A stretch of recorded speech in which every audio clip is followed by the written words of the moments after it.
buenas tardes a toda la audiencia. A nombre de la doctora Patricia Galeana, titular de este instituto, les doy la más cordial bienvenida, desde luego a nuestro invitado de hoy, que es muy especial, además es maestro mío desde hace muchos años, lo cual aprecio y reconozco y agradezco. Y bueno, me va a permitir leer una breve semblanza del doctor Miguel Soto Estrada. Él es licenciado en Historia por la Facultad de Filosofía y Letras de la UNAM y doctor en Historia por la Universidad de Texas en Austin. Es miembro del Sistema Nacional de Investigadores del CONACYT. En la actualidad es profesor de tiempo completo del Colegio de Historia de la Facultad de Filosofía y Letras de la UNAM y ha sido académico visitante en la Universidad de Texas en 1989, 1997 y 2005. En 1999 fue galardonado con la distinción Universidad Nacional para jóvenes académicos en la categoría Investigación en Humanidades. En 2013 obtuvo el premio Francisco Javier Clavijero, que otorga el INAH, a la mejor investigación por su trabajo diario de Ángel Calderón de la Barca, primer ministro de España en México. Y sus líneas de investigación son historiografía del siglo XIX, las relaciones diplomáticas de México con Estados Unidos y con España. Les menciono algunas de las publicaciones del doctor Soto para que podamos aquilatar su presencia en esta tarde de hoy. La conspiración monárquica en México, 1845-1846, hacia la conmemoración del bicentenario de la Independencia y del centenario de la Revolución Mexicana, retos y perspectivas, publicado por la UNAM. Y con Mónica Hidalgo coordinó De la barbarie al orgullo nacional, indígenas, diversidad cultural y exclusión, siglos XVI a XIX, publicado también ahí por la UNAM, y por supuesto también este trabajo que se hizo merecedor del premio Clavijero en 2013, también está publicado. Y la tarde de hoy continuamos con este curso de historia diplomática, y la tarde de hoy pues el doctor Soto va a hablar pues de este panorama que tiene que ver con el Tratado Adams-Onís. Así que sin más preámbulo le cedo el uso de la voz a mi profesor. Muchas gracias, bienvenido. Gracias,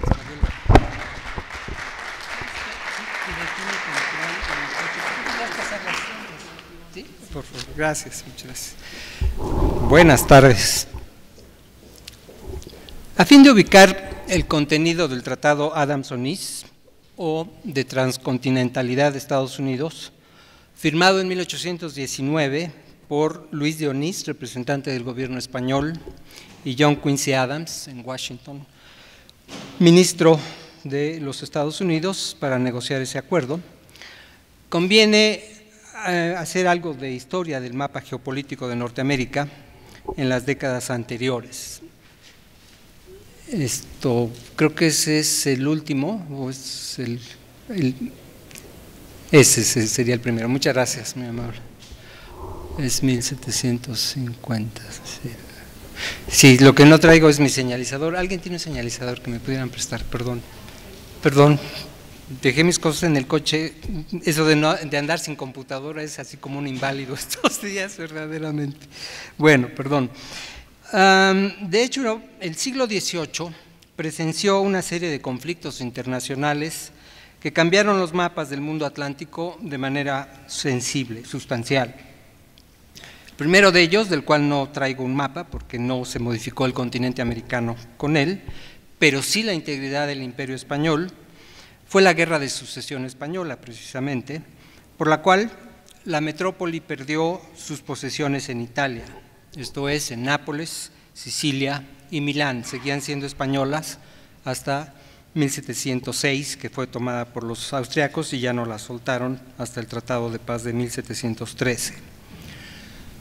En las décadas siguientes hubo otros conflictos que involucraron a diversas naciones, pero que no tuvieron mayor consecuencia o repercusión en América. Muchas gracias, Fabiola. Gracias. Sí, aquí estamos.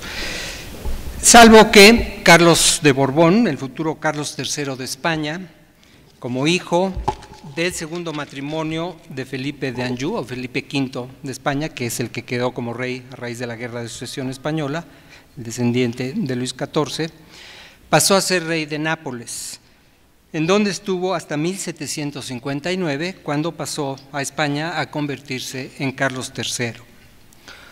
Otros conflictos que sí afectaron directamente a nuestro escenario fueron la Guerra de los 7 Años, que en América duró 10, de 1753 a 1763. Este mapa es de Norteamérica en 1750, justo antes de la Guerra de los 7 años. Y lo que me interesa destacar aquí, estas presencias como que se apaga, se prende y se apaga el señalizador. Bueno, lo que voy a mostrar aquí es Luisiana, esta parte del sur de lo que ahora son los Estados Unidos, la vertiente desde luego del río Mississippi, y el río San Lorenzo en la parte norte de Canadá, Quebec, de Norteamérica, y cómo los franceses tenían controladas estas dos vías fluviales más importantes de Norteamérica, y con ello, con las alianzas que tenían con los indios, los franceses no pararon mientes, igual que los españoles en mezclarse con los aborígenes. Tenían cercadas literalmente a las colonias inglesas de Norteamérica, entonces las tenían rodeadas con su control de los ríos principales y las alianzas con los indígenas. Eso fue lo que se acabó con la Guerra de los 7 años. Como consecuencia de la Guerra de los 7 años, los franceses fueron borrados de Norteamérica, fueron expulsados del sur, de Nueva Orleans, parte más importante, y de Quebec. Entonces la presencia francesa de hecho fue eliminada. Podríamos ver el siguiente mapa, por favor, que muestra eso precisamente. Ahí ya se acabó la amenaza francesa, estas ya son las posesiones británicas y ahí están las 13 colonias muy claramente señaladas. Entonces, el gran peligro que amenazaba a las colonias inglesas de Norteamérica desde Quebec y desde Nueva Orleans desapareció.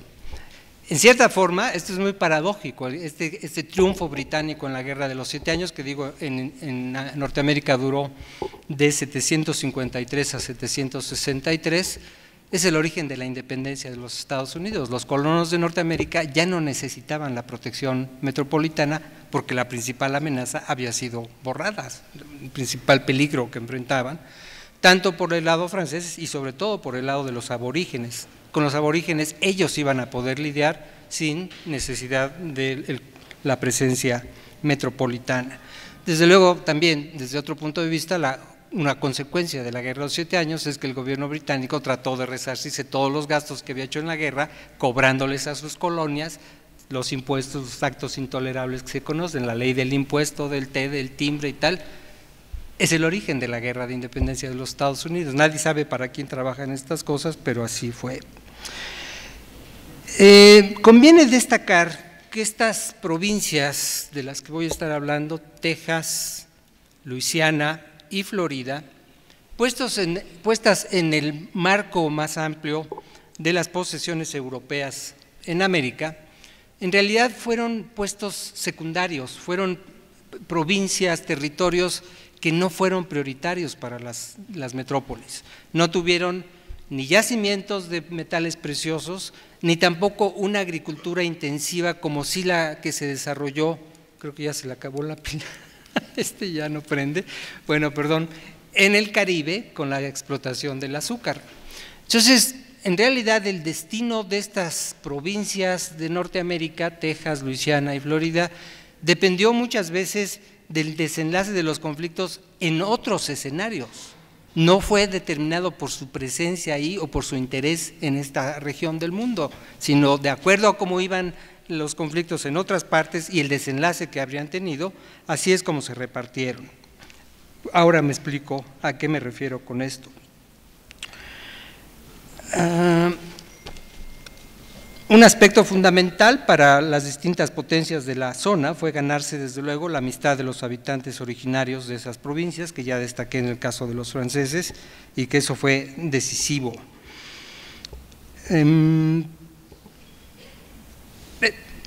Otro elemento que va a ser muy importante, muy rápido, el creciente potencial demográfico, primero de los británicos y sobre todo después de los estadounidenses. Eso va a ser un motivo. ¿Tiene otro? Muchísimas gracias, perdón, me siento así como limosnero y con garrote. Bueno, pues aquí está. Ahí están las colonias. Entonces iba a señalar la producción de azúcar en el Caribe y en otras zonas, en Sudamérica por supuesto. Eso en ese momento todavía no se desarrolló, después Luisiana llegó a tener lo suyo y desde luego ya la zona sur de los Estados Unidos con el desarrollo del algodón, pero en ese momento eso no fue un determinante de lo que sucedió en esa zona. Esa guerra de los 7 años, como se sabe, fue un conflicto a gran escala. En inglés incluso se conoce más que como la guerra de los 7 años, como the French and Indian War, la guerra franco-india. De ahí es de donde Fenimore Cooper sacó su novela del último mohicano. Esa tiene que ver con esa guerra precisamente, y no nada más se combatió en América y en Europa, sino en la propia India, allá en Asia también hubo conflictos. O sea, fue una guerra realmente de dimensiones mundiales, global, y que como consecuencia, pues ya mencioné, aquí fue lo que pasó. La intervención de España en ese conflicto se debió al pacto de familia, a los diferentes pactos de familia que se firmaron entre los reyes borbones de España con los de Francia. España tal vez le hubiera convenido no haber participado en el conflicto, pero por los compromisos familiares pues tuvieron que hacerlo. Una consecuencia de eso fue que, como dije, fue una guerra a gran escala. Los ingleses tomaron Cuba en 1763, justo en el año de conclusión de la guerra. Cuba fue tomada por los británicos y entonces esa fue una consideración importante para el Tratado de Paz, de cómo iban a ser las cosas. Como resultado de la guerra, ya mencioné, los franceses fueron borrados de Norteamérica, fueron eliminados como una amenaza, y a cambio de la devolución de Cuba a España, que finalmente se devolvió Cuba a España, España le cedió a los británicos las dos Floridas, la Florida Oriental y la Florida Occidental.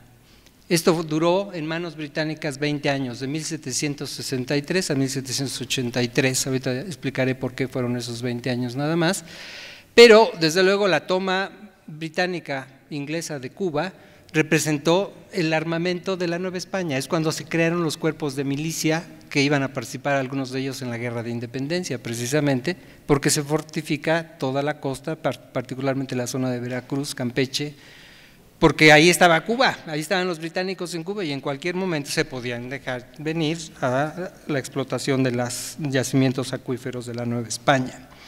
Entonces, decía yo, como resultado de la guerra, España les da las Floridas a los británicos para recuperar Cuba, y como otra condición del Tratado de Paz, la Luisiana pasó a manos españolas. Fue una manera de compensar la alianza que habían tenido durante la guerra, y lo que los británicos querían era que ya no estuvieran los franceses. Con España ya podrían lidiar de otra manera, pero lo que querían librarse era de la amenaza francesa que tenía que ver con el río Mississippi, desde luego en el sur, y el río San Lorenzo desde Quebec. Tenían las dos principales vías fluviales, y eso es lo que los británicos querían deshacerse. Entonces, bueno, pues ese fue el Tratado de Paz. España se deshizo de las Floridas, pero recuperó Cuba.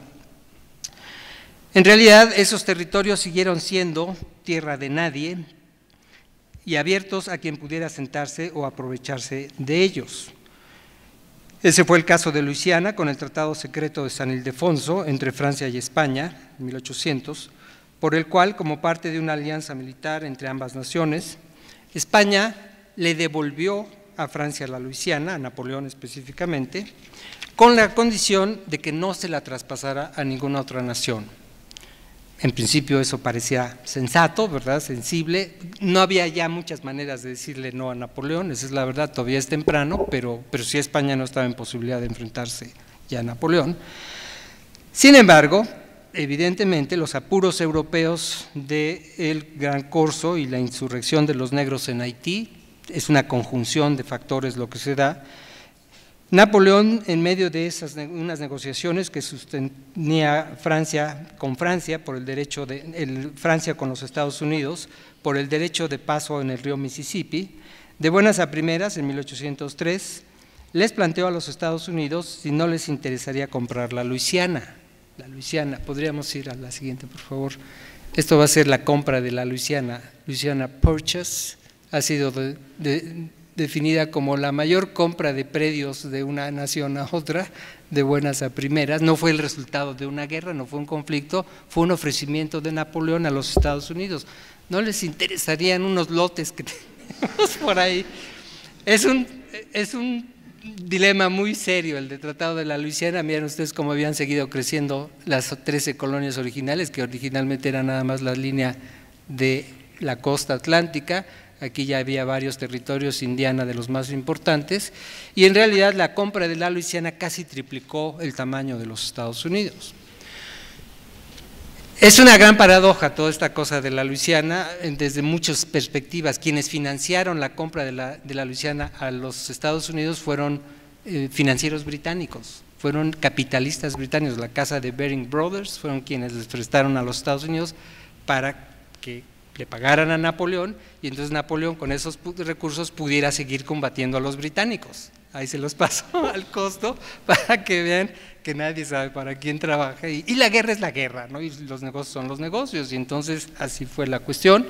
Por otra parte, desde un punto de vista de la conformación territorial y constitucional de los Estados Unidos, Jefferson había sido un opositor decidido a cualquier adquisición territorial de la Unión Americana en los años anteriores a que llegara a la presidencia, y de buenas a primeras, durante su presidencia se compró todo ese territorio sin que el Congreso estuviera enterado. Después de la adquisición del territorio, dijo, ¿saben qué? Se ofreció una ganga por ahí que no pudimos rechazar, y entonces ya somos más del doble de nuestro tamaño. De ese nivel fue la cuestión. Entonces las paso para que vean ustedes la dimensión de esto de lo que estamos hablando, el traspaso de territorios a gran escala, con intereses geopolíticos, financieros, de todo tipo, que iban mucho más allá de los propios marcos institucionales de las naciones que estaban involucradas. Ahorita voy a dar otros ejemplos al respecto. Todo eso para que veamos el marco en el que México surgió a la vida independiente, y que es una herencia de todo esto que viene sucediendo en las décadas anteriores.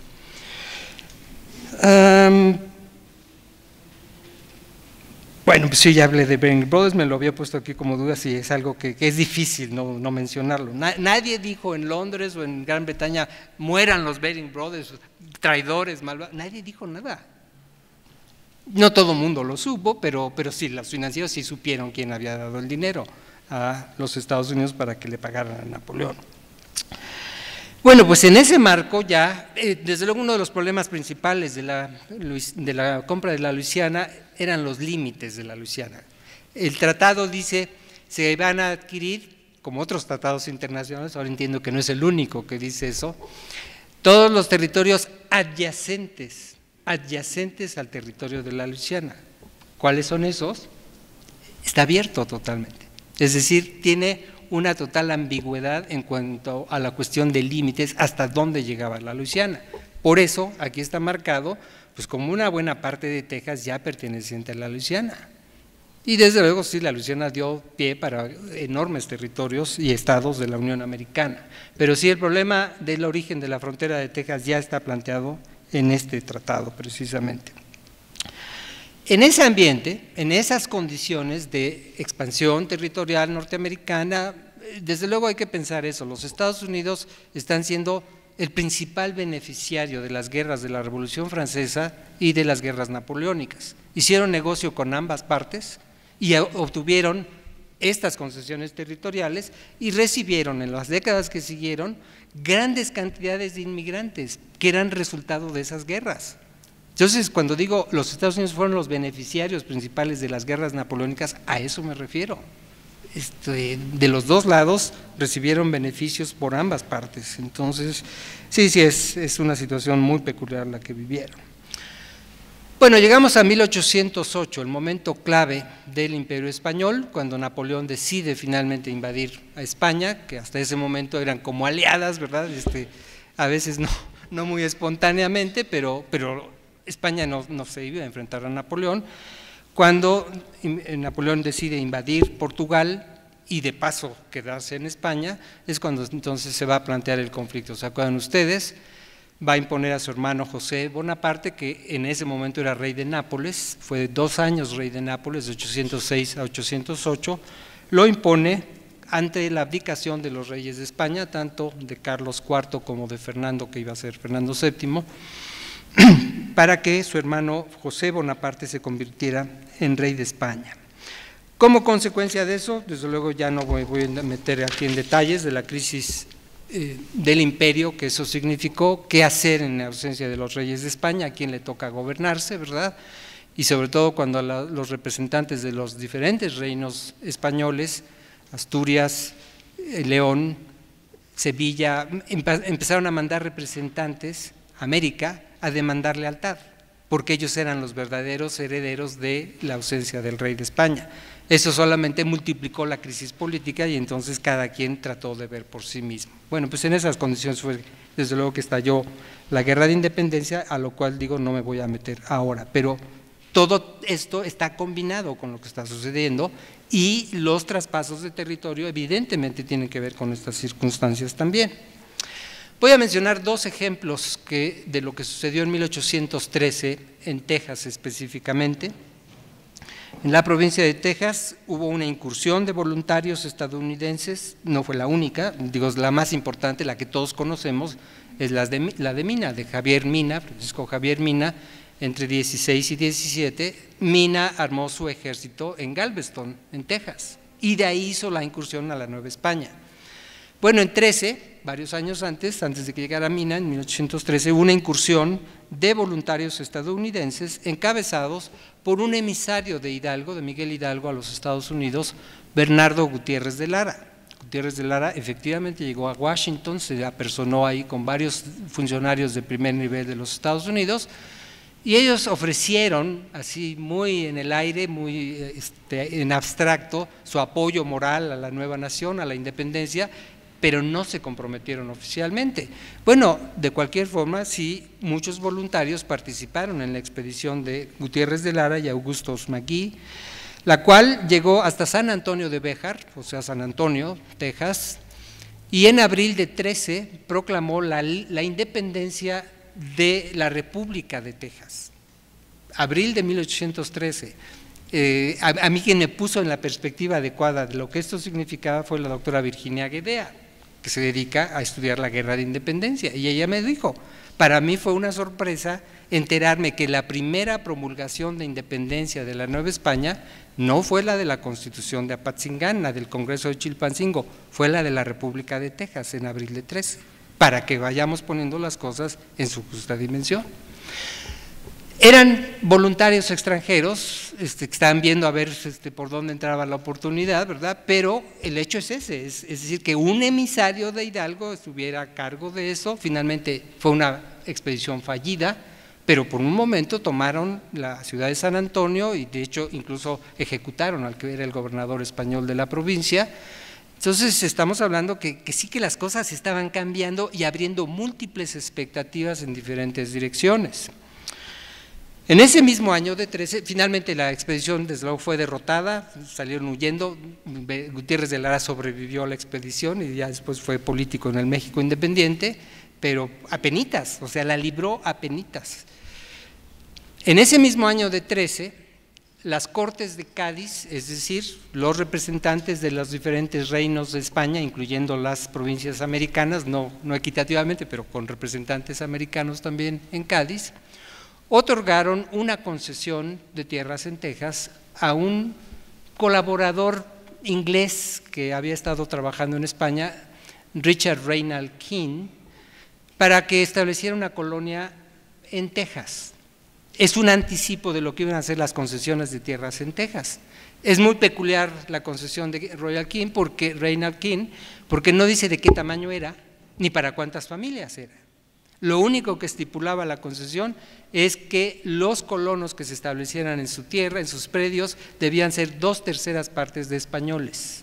Francamente es una iniciativa antifrancesa y lo que están haciendo, bien, muy amable, gracias, ya tengo,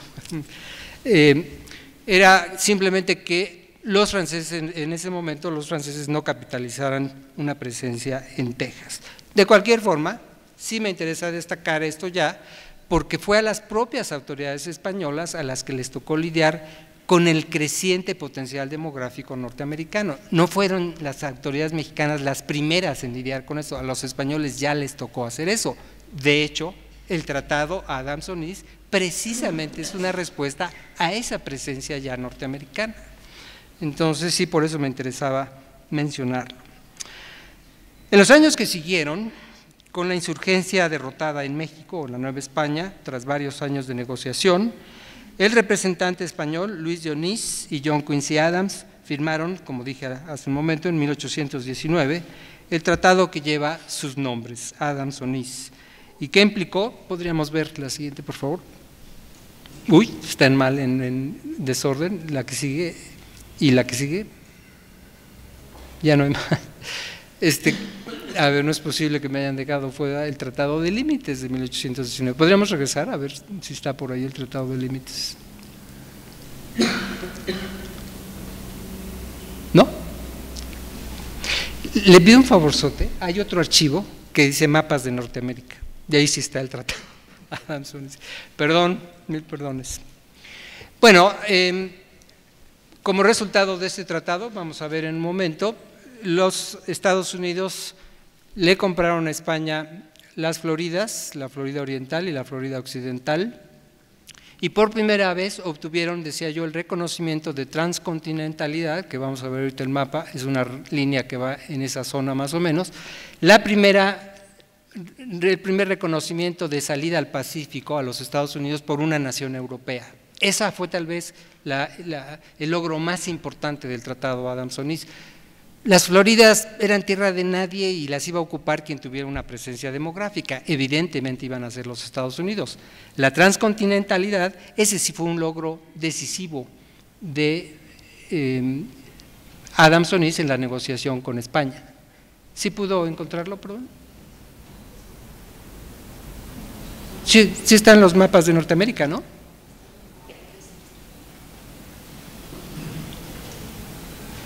Perdón, no es lo más recomendable tener problemas con su computadora cuando uno va a dar una plática. Bueno, creo que ya les delineé de qué se trata el Tratado Adams-Onís. Insisto,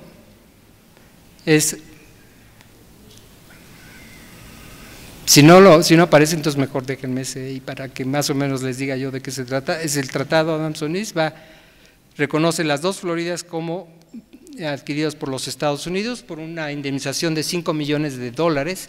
En realidad, $5 millones que se redujeron considerablemente porque los Estados Unidos se hicieron cargo de reclamaciones pendientes de ciudadanos norteamericanos contra el gobierno de España. Entonces, como el gobierno español no podía pagarlo, la adquisición de esos territorios fue una manera de compensar esa forma de pago. Es un anticipo para lo que después iban a argumentar en el origen de la guerra contra México, la incapacidad de México para pagar las reclamaciones pendientes de ciudadanos estadounidenses. Bueno, la línea fronteriza básicamente era de las Floridas, por aquí así, hasta la salida al Océano Pacífico. Ese fue el logro más importante del Tratado Adams-Onís. Si no recuerdo mal, el grado,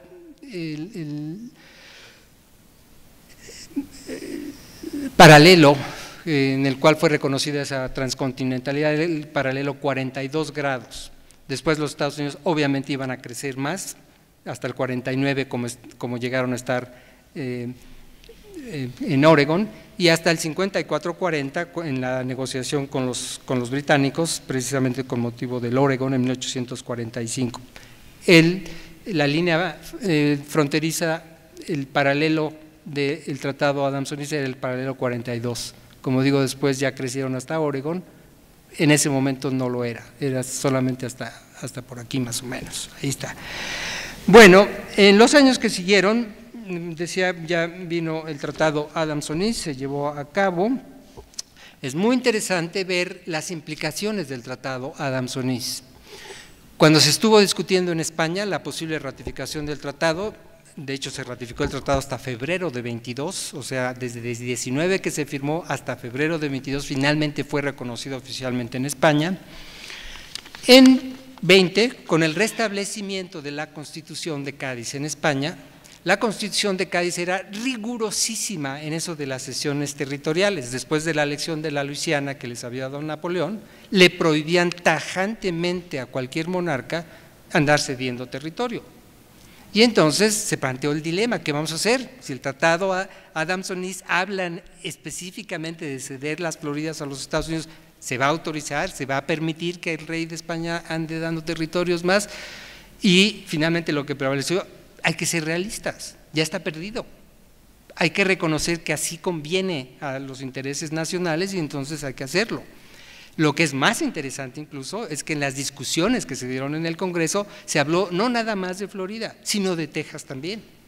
Ya que estamos en esto, si nos pueden dar una buena indemnización, pues nos sobra un territorio ahí, de una vez vamos a mocharle un poco. Entonces, eso también es muy importante. Los mexicanos no fueron los primeros en concebir y pensar en la alternativa de ceder territorio a cambio de ayuda de los Estados Unidos. Los propios españoles ya lo habían hecho. Y esa fue una herencia directa con la que surgieron los primeros gobiernos del México independiente. Yo no estoy diciendo si estaba bien o estaba mal, lo que estoy diciendo es una realidad geopolítica que es un resultado de los antecedentes anteriores. Lo que estoy diciendo con esto es que como resultado de las guerras napoleónicas, de las incursiones, de la crisis propia de la monarquía española, evidentemente, después de la adquisición de la Luisiana, que aquí sí corresponde, ahí está todo, y de las Floridas, lo que seguía era Texas. Naturalmente, los Estados Unidos ya le tenían la mira puesta. Ese era el siguiente capítulo. Y no necesitaban ninguna invitación para llegar a Texas, ya la tenían en la mira. Era el capítulo que seguía. Lo que sucedió es que ante la consumación de la independencia en México y el rechazo español a la independencia, las autoridades del nuevo país otorgaron grandes concesiones de tierras en Texas para que cuidaran la frontera de los españoles. Lo que se temía en ese momento, lo prioritario, era impedir un intento de reconquista español.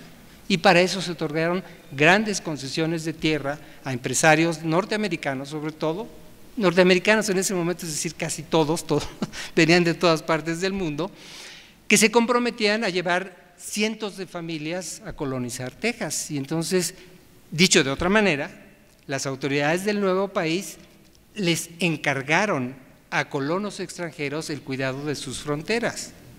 Eso tiene sus bemoles, ¿verdad? Pero era una cuestión de prioridad.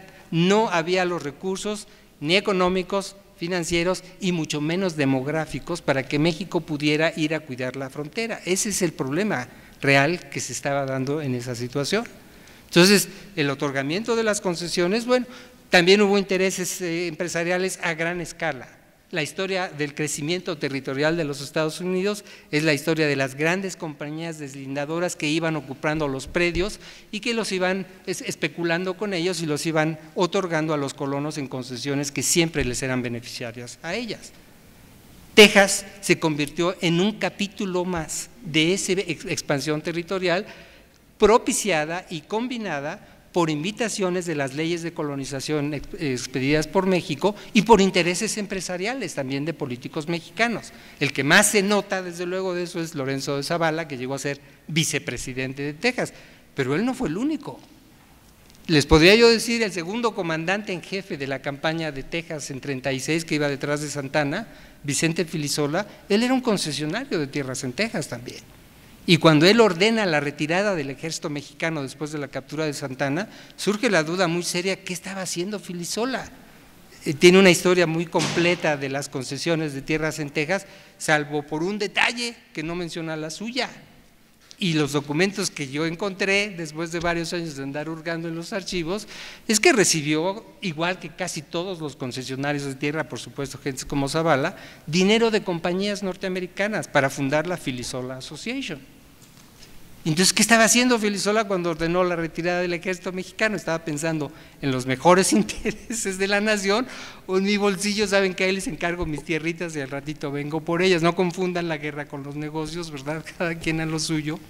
Estoy hablando del segundo comandante en jefe del ejército mexicano. Y de ahí para abajo. Encontré una lista de compradores de hasta 11 predios de tierras en Texas. Todo mundo está ahí, todos. Está el bisabuelo de Madero, José Francisco Madero, el padre de Ignacio Zaragoza, el teniente Miguel Zaragoza, empresarios, sacerdotes, y había un paquete hecho para políticos mexicanos, para políticos del centro de México. Mariano Riva Palacio, Manuel Crescencio Rejón participaron de esos predios de Texas. Las leyes de colonización del Estado permitían que compraran hasta 11 predios solamente mexicanos. Lo que no decía es si podían traspasarlas a agentes norteamericanos. Eso fue lo que sucedió precisamente.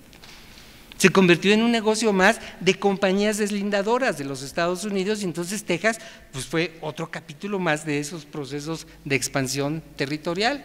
Entonces, sí, la creación del nuevo orden institucional del México independiente pues es una herencia de todas estas cosas que estoy diciendo, ¿verdad? Entonces, reitero, para efectos prácticos, los norteamericanos no requerían de una invitación para llegar a Texas, ya la tenían en la mira, pero el hecho es que esa invitación existió con el establecimiento del nuevo gobierno independiente. Ya en el imperio de Iturbide se hizo una ley de colonización, pero sobre todo se agudizó y se aceleró con el establecimiento de la República Federal, porque la Ley Federal de Colonización otorgó las facultades a los estados de la Federación a determinar los términos de la colonización en cada provincia. Y Coahuila y Texas, en cuestión de 3 semanas, se dedicaron a repartir predios a gran escala. No fue gratis, evidentemente eso no fue gratis, así fue, es lo que hemos aprendido. Lo que yo creo que sucedió en la conformación del nuevo Estado Nacional, lo que ahora podemos ilustrar y documentar con Texas, sucedió con las otras fuentes de ingreso de lo que eran las arcas coloniales y ahora nacionales. Entiéndase, diezmos eclesiásticos, aranceles de aduanas y procesos de distribución de tierras, precisamente. Creo que así fueron las cosas. Bueno, pues eso es en lo que corresponde a Texas. Ahora sí vamos a Centroamérica, por favor. En Centroamérica es una situación muy peculiar la que se da con el establecimiento, con la promulgación del Plan de Iguala. En realidad, en Centroamérica, particularmente en la provincia de Chiapas, aquí está Chiapas, desde la ocupación de las tropas de Morelos a Oaxaca entre 1812 y 13, los chiapanecos ya habían temido muy seriamente que llegaran tropas insurgentes hasta Centroamérica. Finalmente no sucedió, pero siempre hubo la inquietud de que eso podía suceder. Cuando en 21 se dan las condiciones, si pensamos en el restablecimiento de la Constitución en España y finalmente las juntas de la Profesa que le dan a Iturbide una gran facultad para determinar qué hacer en la situación, y va a tomar la iniciativa con el Plan de Iguala proclamando una nueva independencia apoyado por insurgentes como Guerrero. Eso fue lo que sucedió. Nuevamente en Chiapas les entró la preocupación, ahí vienen las tropas mexicanas y vienen aquí a invadirnos y a liberarnos, entonces antes de que nos liberen proclamémonos independientes también. Y entonces eso fue lo que hicieron las gentes de Comitán, particularmente Ciudad Real, es tomar la iniciativa para unirse al ejército trigarante de Iturbide y proclamarse también independientes de España, como una suerte de aliados del nuevo imperio mexicano. En realidad lo que surge a partir de este proceso de incorporación, esto es agosto de 21, cuando empiezan a surgir estos movimientos, cunde la manifestación de apoyo al imperio mexicano y su unión en las diferentes provincias de Centroamérica. Lo que sucede principalmente son gentes que no quieren ya depender de Guatemala y ven la alternativa mexicana como la manera de zafarse de Guatemala. Ese es el proceso de incorporación de Centroamérica al imperio mexicano durante Iturbide. En realidad hubo de todo un poco. Iturbide mandó, fíjense ustedes qué pequeño es el mundo, ¿verdad? A Vicente Filisola, que acabo de mencionar, a Texas, también anduvo en Centroamérica y no es el único. Hay gente muy interesante que estuvo primero en Centroamérica y después estuvo en Texas también. Yo no creo que fuera una casualidad, yo creo que tiene que ver con los intereses empresariales que se estaban desarrollando. Bueno, pues a Filisola le tocó ir. A los únicos que realmente combatió fue en El Salvador, a los republicanos del Salvador, para conformar finalmente la unión de Centroamérica al imperio mexicano. Cuando viene el derrocamiento de Iturbide, que fue rapidísimo, ¿verdad? Ni siquiera un año duró en el poder, Filisola calibró las condiciones y determinó convocar a un congreso en Centroamérica para que decidieran qué es lo que querían hacer. Y eso fue lo que sucedió. Los centroamericanos decidieron separarse de México. Solamente estuvieron unidos a México durante el imperio de Iturbide, con excepción de Chiapas. Chiapas se llevó a cabo un plebiscito entre 23 y 24 y que el resultado del plebiscito fue finalmente la incorporación a México. Había otro mapa que desafortunadamente no tenemos ahí, que dejaba la franja de Soconusco, que quedó pendiente entonces en 23-24 y fue hasta 42 y 43 que finalmente se incorporó también a la República Mexicana, en el tercer gobierno de Santana, por cierto, así fue. Desde luego, los guatemaltecos consideraron esto un despojo por parte de México, vieron a los imperialistas mexicanos como eso, como unos malvados que les habían despojado de su territorio. En realidad hubo de todo en Chiapas, había intereses empresariales que venían de la colonia, sobre todo el comercio de la grana cochinilla de Oaxaca, pasaba a veces por Chiapas hacia Centroamérica y desde el Istmo de Panamá y salía ya fuera directo a La Habana o directamente a España. En las Cortes de Cádiz, en 1820, hay una iniciativa del Consulado de Guadalajara, combinado con los representantes de Centroamérica en España, para establecer un canal interoceánico. Entonces, lo que estoy diciendo es que ya había intereses previos al momento que estoy describiendo que orientaban a ciertas regiones de Centroamérica hacia México, particularmente Chiapas, y por eso fue que finalmente se incorporaron a Chiapas. Para concluir esta visión muy general de la situación geopolítica del nuevo país, evidentemente, con el proceso de colonización de Texas, estos conflictos que se dieron, podríamos incluso mencionar otras circunstancias como la conspiración del ex vicepresidente de Estados Unidos, Aaron Burr, que en 1806 trató de separar, de segregar, podríamos ir a algunos de los mapas de Norteamérica, ahí, en 1806, como resultado de la compra de la Luisiana, Aaron Burr, que había sido vicepresidente con Jefferson, planteó la posibilidad de crear una nueva nación que incluyera al sur de los Estados Unidos, la parte esclavista, y una buena parte de la Nueva España, sobre todo la zona del Bajío, de las minas, y crear una nación distinta, que no estuviera frenada y opuesta por los abolicionistas norteños de los Estados Unidos. Finalmente eso no prosperó. Burke fue procesado y finalmente enviado al exilio, le perdonaron la vida, dejó obviamente de ser una figura política importante. Paradójicamente, varios de los colaboradores de Aaron Burr, en la década de los 30, en que viene el proceso de separación de Texas, vuelven a presentarse en Texas nuevamente y a tener un papel protagónico una vez más. Esos son como ciclos, ¿no?, que van y vienen de un lado y de otro. Perdón, entonces la reflexión que estaba tratando de hacer es, ciertamente, todo este proceso de la situación de Norteamérica pues abrió una puerta para lo que iba a ser una pérdida territorial considerable, sobre todo cuando, desoyendo los consejos británicos, los gobiernos de México, del México independiente, no pudieron resolver el problema de Texas frente a los Estados Unidos, lo que ya era la pérdida de Texas, ¿verdad?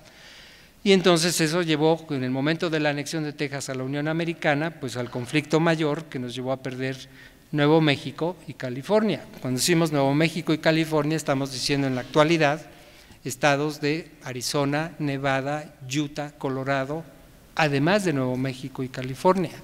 O sea, una porción territorial sustantiva, ¿verdad? El cañón del Colorado era mexicano.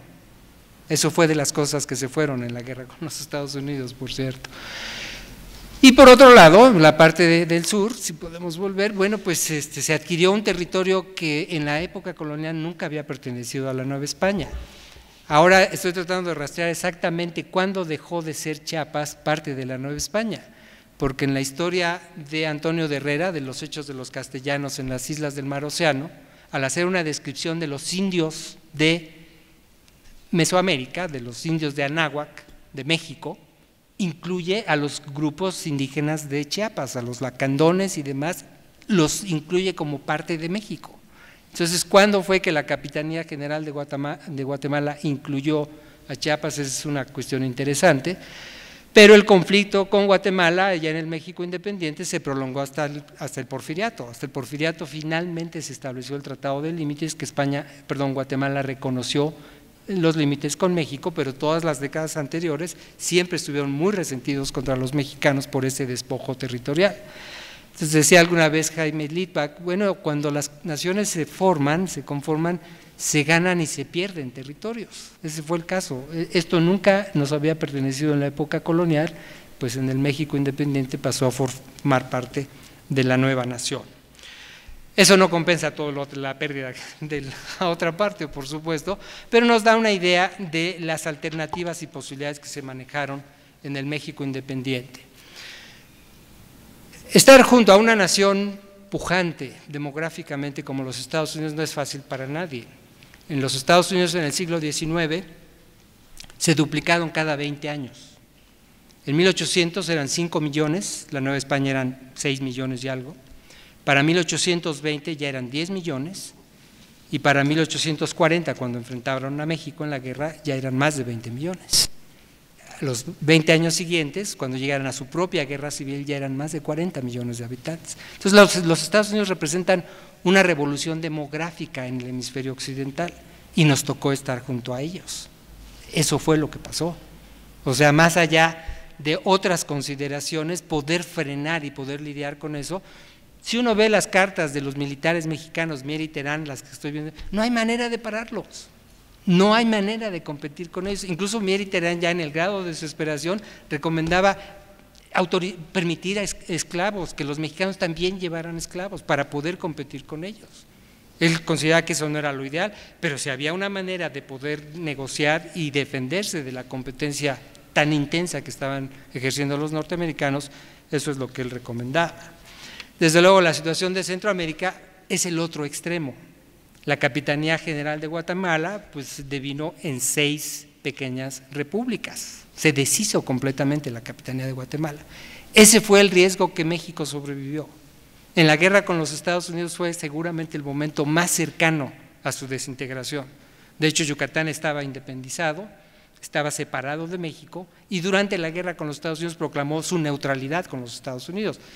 Tenían un gran problema enfrente, la guerra de castas de Yucatán, que los llevó a ofrecer su soberanía a los Estados Unidos, a Francia, a Gran Bretaña y a España. Cuando nadie les hizo caso, estuvo dispuestos a involucrarse en su conflicto, así es como volvieron a México. Cuando el gobierno mexicano, después de la guerra, ofreció ir a ayudar a combatir a los indios mayas. Yucatán es el caso más extremo. Guadalajara, Jalisco, siempre tuvo tendencias muy separatistas. Después Monterrey con Santiago Vidaurri y ocupando Coahuila. Todavía en la intervención francesa hay esos atisbos de lo que había pasado en Centroamérica. Finalmente no sucedió. La profecía de Mier, de Servando Teresa de Mier, era que al primer conflicto internacional cada región iba a ver por sí misma y la nación no iba a poder sostenerse. Lo que es extraordinario es que, a pesar de todos los problemas que enfrentaba en el momento de la guerra con los Estados Unidos, el país sobrevivió. No es una explicación fácil de dar, debo decirlo. La doctora Josefina Vázquez decía que la Virgen de Guadalupe se había acordado de este país y mucho tiempo pensamos que habían sido los empresarios los que habían salvado este país. Los empresarios estaban tan divididos como cualquier otro sector social. A la hora de la firma del Tratado de Paz, entre ellos mismos estaban peleando a ver quién iba a ser el beneficiario de la indemnización que iban a pagar los Estados Unidos. Entonces es un reto, sigue siendo un reto explicar cómo es que este país se pudo mantener a pesar de unas tendencias tan centrífugas como las que permearon durante el México independiente. Bueno, pues muchas gracias. Si tienen preguntas, con mucho gusto podemos lidiar.